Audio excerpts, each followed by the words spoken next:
Friends, இது வரைக்கும் யூடியூப்பில் பதிவிடப்படாத ஒரு ஸ்வீட் தான் இந்த வீடியோவில் பார்க்க போகிறோம். இந்த ஸ்வீட்டோட பேர் 123 கேக். ஒரு ஃபங்க்ஷனுக்காக ரிலேட்டிவ்ஸ் வீட்டுக்கு எல்லாத்துக்கும் கொடுக்கறதுக்காக இந்த ஸ்வீட் செஞ்சப்போ நான் ஷூட் பண்ணியிருக்கேன். நான் வீடியோவில் சொல்லியிருக்க அளவுக்கு ஸ்வீட் பண்ணிங்க அப்படின்னா மொத்தமாக 100 பீசஸ் அளவுக்கு கேக் கிடைக்கும். வீடியோ பார்க்குறதுக்கு முன்னாடி மெட்டிஸ் கிச்சனை சப்ஸ்கிரைப் பண்ணாதவங்க சப்ஸ்கிரைப் பண்ணிக்கோங்க. அப்படியே பக்கத்தில் இருக்க பெல் ஐக்கானையும் மறக்காமல் ப்ரெஸ் பண்ணிக்கோங்க. இது டோட்டலாக ஃப்ரீ தாங்க. வாங்க வீடியோ உள்ளே போகலாம். ஸ்பெஷலான இந்த 123 கேக் செய்கிறதுக்கு தேவையான பொருட்கள் என்னெல்லாம் அப்படின்னு பார்த்தீங்கன்னா, 3 தேங்காயை உடைச்சி வச்சுருக்கேன். இதில் இருந்து 5 தேங்காய் மூடி மட்டும் நம்ம எடுத்துக்கலாம். அடுத்தது கடலை மாவை இது மாதிரி ஒரு ஜல்லடை போட்டு ஜலிச்சு எடுத்துட்டு தனியாக ஒரு கிண்ணத்தில் வச்சுக்கோங்க. என்ன அளவு நம்ம சேர்க்க போகிறோம் அப்படின்றத வீடியோவில் சொல்கிறேன். அடுத்தது இந்த அளவுக்கு, அதாவது 50 நம்பர் ஆஃப் முந்திரி பருப்பு எடுத்துக்கலாம். அடுத்தது இந்த டம்ளர் அளவில் 5 டம்ளர் அளவுக்கு சுகர் எடுத்துக்கலாம்.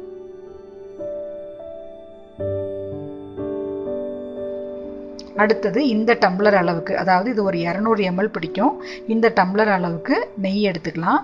அடுத்தது 50 முந்திரி பருப்பு எடுத்திருந்தோம் இல்லையா, அந்த 50 கவுண்ட் முந்திரி பருப்பை இது மாதிரி சுடுதண்ணியில் ஊற போட்டு வச்சுக்கலாம்.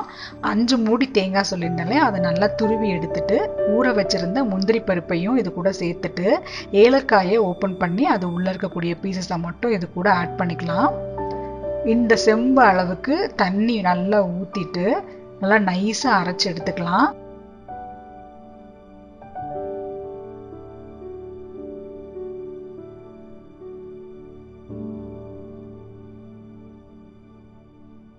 அரைச்ச விழுத அடி கனமாக இருக்கக்கூடிய ஒரு பாத்திரத்தில் மாற்றிக்கலாம். அதுக்கப்புறமா இந்த அரைச்ச விழுது கூட சுகர் எடுத்து வச்சுருந்தோம் இல்லையா, அதை ஆட் பண்ணிடலாம். ஆட் பண்ணிவிட்டு இது மாதிரி நல்லா கிண்டிக்கலாம்.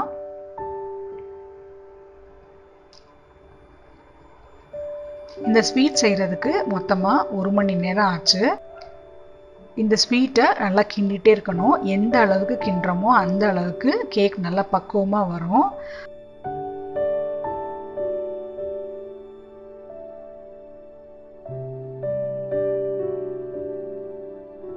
அதுக்கு அடுத்தது 2 டம்ளர் அளவுக்கு நெய் சொல்லியிருந்தேன், அதை கொஞ்சம் கொஞ்சமாக ஆட் பண்ணிக்கலாம்.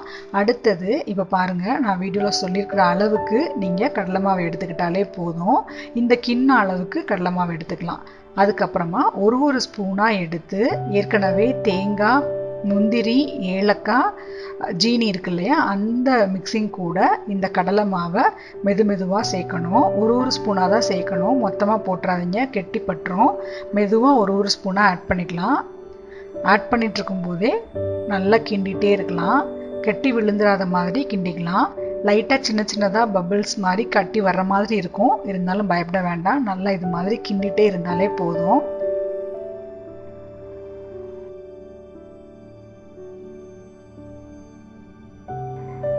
இந்த ஸ்வீட்டையே நீங்கள் கம்மியாக செய்யணும் அப்படின்னா ஒரு தேங்காய் மூடி எடுத்தீங்க அப்படின்னா அதுக்கு கொஞ்சமாக கடலை மாவு ஆட் பண்ணிக்கலாம். 1 கப் அளவுக்கு சுகர் எடுத்துக்கலாம்.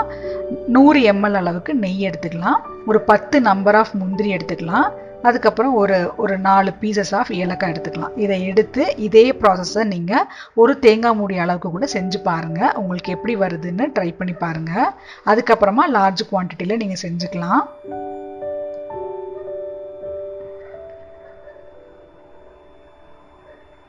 இதில் இருக்கக்கூடிய பச்சை வாசனை எல்லாமே போயிடணும். கடலை மாவு சேர்த்துருக்கோம் இல்லையா, அந்த பச்சை வாசனை எதுவுமே இல்லாத மாதிரி நல்லா கிண்டணும்.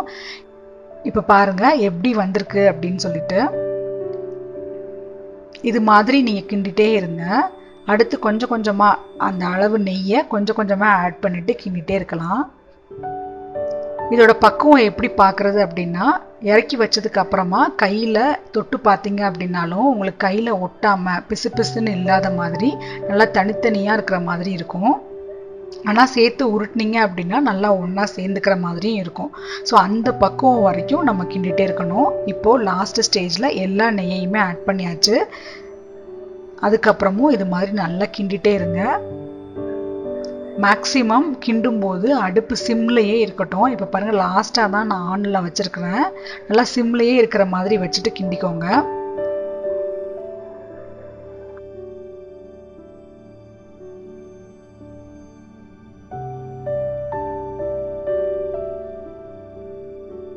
இப்போ பார்த்தீங்கன்னா உங்களுக்கே தெரியும், இப்போ சட்டியில் ஒட்டாமல் மிக்சிங் எல்லாமே தனியாக வந்துட்டுருக்குது.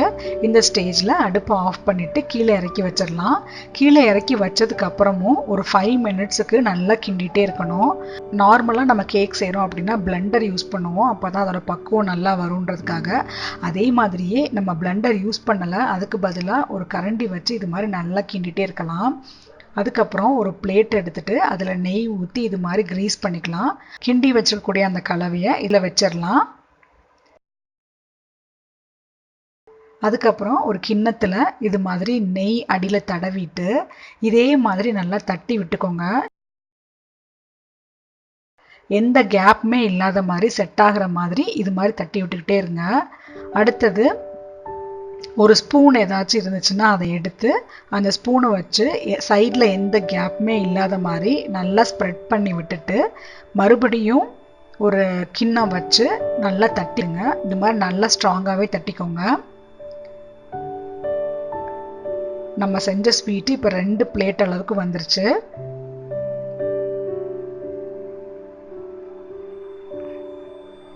நீங்கள் இந்த வீடியோவில் பார்த்தீங்கன்னாலே இந்த பக்குவம் என்ன அப்படின்றது உங்களுக்கு கிளியராக தெரிஞ்சிடும்.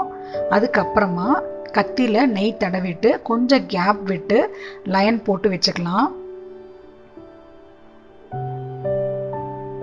இது நம்ம சூடாக இருக்கும் போதே பண்ணிக்கலாம்.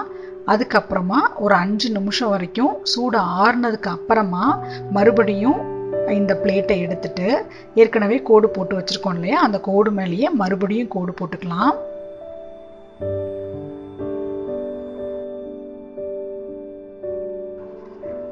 சூடாக இருக்கும்போது பண்ணதுக்கும் இப்போ ஆறுனதுக்கப்புறம் பண்ணதுக்கும் உங்களுக்கு டிஃப்ரென்ஸ் நல்லா தெரியும். சூடாக இருக்கும்போதே லைன் போட்டு வச்சுருங்க. ஆறுனதுக்கு அப்புறமா மறுபடியும் இது மாதிரி லைன் போட்டுக்கோங்க.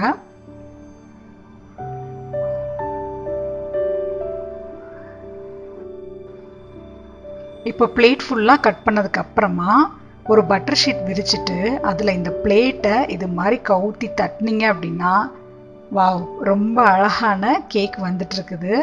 ஷேப் பாருங்கள், பார்க்குறதுக்கே ரொம்ப அழகாக இருக்குது.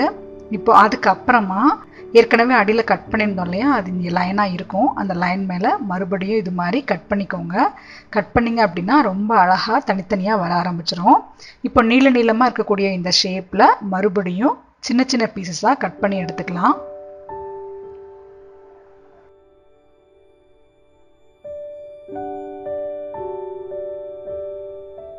இந்த கேக்குக்கு எதனால 1 2 3 கேக் அப்படின்னு பேர் வந்துச்சு தெரியுமா? இப்போ தேங்காய் மட்டும் சேர்த்து இந்த ப்ராசஸ் எல்லாம் பண்ணோம் அப்படின்னா தேங்காய் பர்பி மாதிரி இருக்கும். கடலை மாவு மட்டும் சேர்த்து பண்ணோம் அப்படின்னா மைசூர் பாக்கு மாதிரி இருக்கும். முந்திரி மட்டும் சேர்த்து பண்ணோம் அப்படின்னா இது ஒரு முந்திரி கேக் மாதிரி இருக்கும். ஸோ இது 3த்தையுமே சேர்த்து வித்தியாசமாக பண்ணுறதுனால இதுக்கு 1 2 3 கேக் அப்படின்னு சொல்லிட்டு பேர் வச்சுருக்கோம். இப்போ பாருங்கள், ரொம்ப அழகாக கேக் ரெடி ஆயிடுச்சு. இப்போ நான் சொல்கிற அளவுக்கு நீங்கள் பண்ணீங்க அப்படின்னா 100 பீசஸ் அளவுக்கு கேக் வந்துடும்.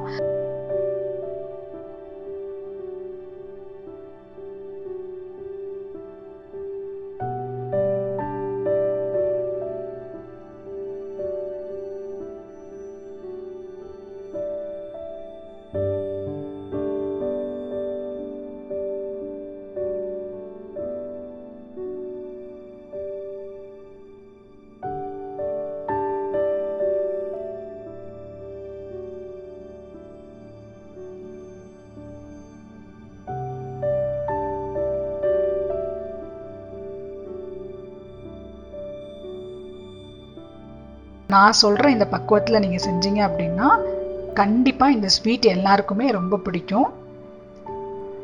இப்போது எல்லா பீஸஸையுமே கட் பண்ணியாச்சு. இப்போ பாருங்கள், இதை நீட்டாக இது மாதிரி ஒரு பாக்ஸில் பட்டர் ஷீட் விரிச்சிட்டு அது உள்ளே இது மாதிரி அடுக்கி வச்சுக்கலாம். முக்கியமான ஒரு விஷயம், இந்த ஸ்வீட்டு 1 மாதம் ஆனாலும் கெட்டு போகாது. என்ன ஸ்டேஜில் நம்ம பண்ணியிருந்தோமோ அதே ஸ்டேஜ்லேயே இருக்கும். நீங்களும் உங்கள் வீட்டில் இந்த ஸ்வீட்டை ட்ரை பண்ணி பார்த்துட்டு உங்களோட வேல்யூபிள் கமெண்ட்ஸை எனக்கு சென்ட் பண்ணுங்கள். இது வரைக்கும் யூடியூப்பில் சொல்லப்படாத ரேஷன் புழுங்கல் அரிசி வச்சு 2 டிஃப்ரெண்ட் ரெசிபீஸ் எப்படி பண்ணுறது அப்படின்னு என்னோட இன்னொரு வீடியோவில் ஷோ பண்ணியிருக்கேன். அந்த வீடியோவோட லிங்க்கையும் இந்த வீடியோவோட டிஸ்கிரிப்ஷன் பாக்ஸ் கீழே கொடுத்துருக்குறேன். அந்த வீடியோவை விசிட் பண்ணி பாருங்கள். உங்களோட வேல்யூபிள் கமெண்ட்ஸை எனக்கு சென்ட் பண்ணுங்கள். இந்த வீடியோ உங்களுக்கு பிடிச்சிருக்குன்னு நினைக்கிறேன். வீடியோ பிடிச்சிருந்தது அப்படின்னா லைக் பண்ணுங்கள், ஷேர் பண்ணுங்கள். அப்படியே மறக்காமல் மெட்டிஸ் கிச்சனை சப்ஸ்கிரைப் பண்ணிடுங்க. இதே மாதிரி இன்னும் ஒரு இன்ட்ரெஸ்டிங்கான ஒரு வீடியோவில் உங்களை நான் மீட் பண்ணுறேன். Until then, bye.